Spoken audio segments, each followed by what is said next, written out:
আপুরা ভাইয়েরা ভালো আছেন?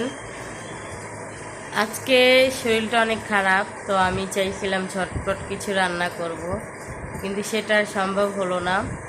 মামাতো ভাই আসছে বেড়াইতে, এয়ারপোর্টে আসছে একটা কাজে, তো আমার বাসায় আসছে। মামাতো ভাই এবং তার ভাগ্নে আসছে। এখন যতই অসুস্থ থাকি না কেন, মেহমান আসছে, রান্না তো করতে হবে। তো এখন দেখি কি কি রান্না করা যায়, যেহেতু সবসময় কোনোদিন আমার বাসায় আসে নাই। তো আজকে অসুস্থ থাকা সত্ত্বেও আমাকে রান্না করতে হচ্ছে শুধুমাত্র ভাইয়ের জন্য।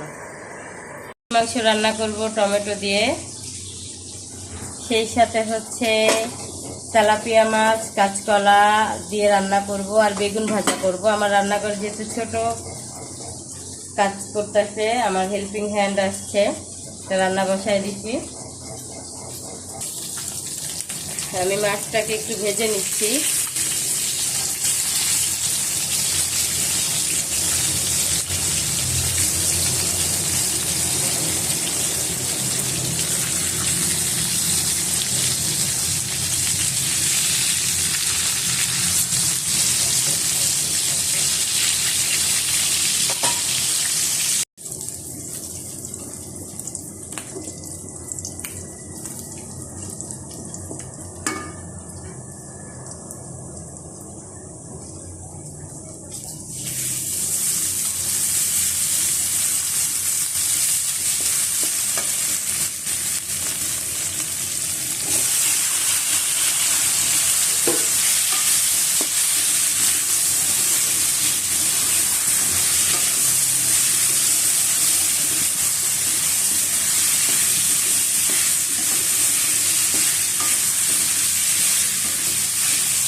পেস্ট দেওয়ার পরে চশমা দিতে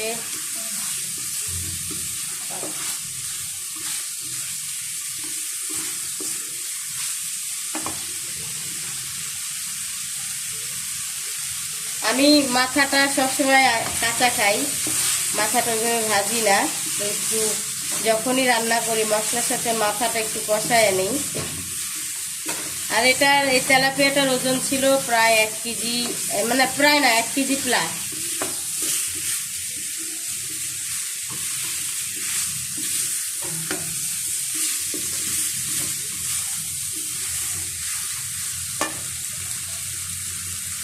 হাঁড়ি পথে কাগজ নাই তো আমাদের হাঁড়ি পথে দিবেন আমার পানি না নিচে ঠান্ডা না করার ক্ষমা করবে।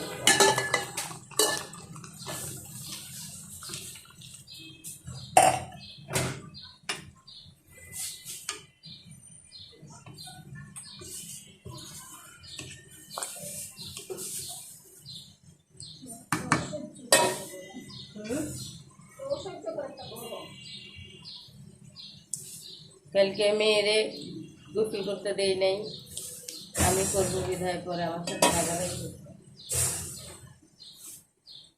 আমি মাছটাও দিয়ে দিব, কারণ যেহেতু গরম পানি দিছি, আর তরকারিটা কিন্তু অনেক কষানোর মধ্যেই সিদ্ধ হয়ে গেছে।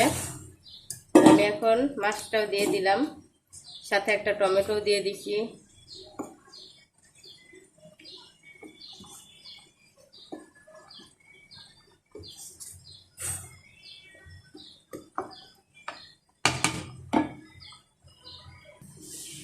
আজকে আমি মুরগির মাংস একদম মশলা দিয়ে সুন্দর করে হাতে মেখে বসাবো।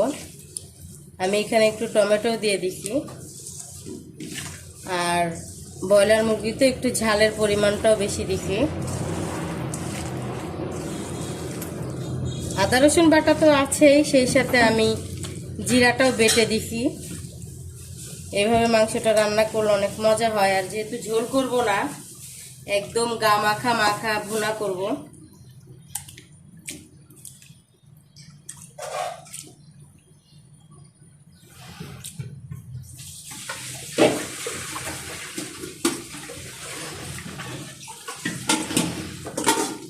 আমি সুন্দর করে মাংসটাকে মাখায়া, একদম মাখানোর মধ্যে আমার মা বলতো কি জানেন, যে সব তরকারি, যে কোনো তরকারি, মাছের তরকারি হোক, মাছের মাংসের তরকারি হোক, মাখানোর মধ্যেই নাকি অর্ধেক স্বাদ থাকে। আপনার মাংসটা যতক্ষণ মাখাবেন তত নাকি স্বাদ হবে, স্বাদ হয়, আমার মা বলতো।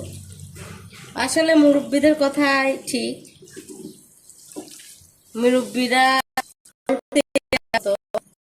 সেই তরকারি খেতে এত মজা হইতো। এখন আমরা বেশি তেল দিয়ে রান্না করলেও আমাদের তরকারি অতটা আগের মতো হয় না, আগের মানুষের মতো মজা হয় না। তো যাই হোক, মাখানো হয়ে গেছে। আমি এখানে একটু পানিও দিব না, একদম লো আছে মাংসটাকে কষাবো।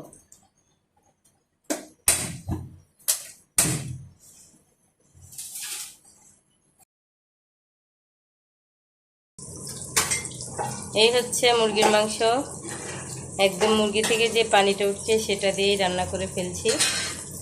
এইখানে আমি আর কোনো একটা পানি দেই নাই, মেহমান তাড়াতাড়ি চলে যাবে। আর এখানে হচ্ছে বেগুন ভাজা করতেছি।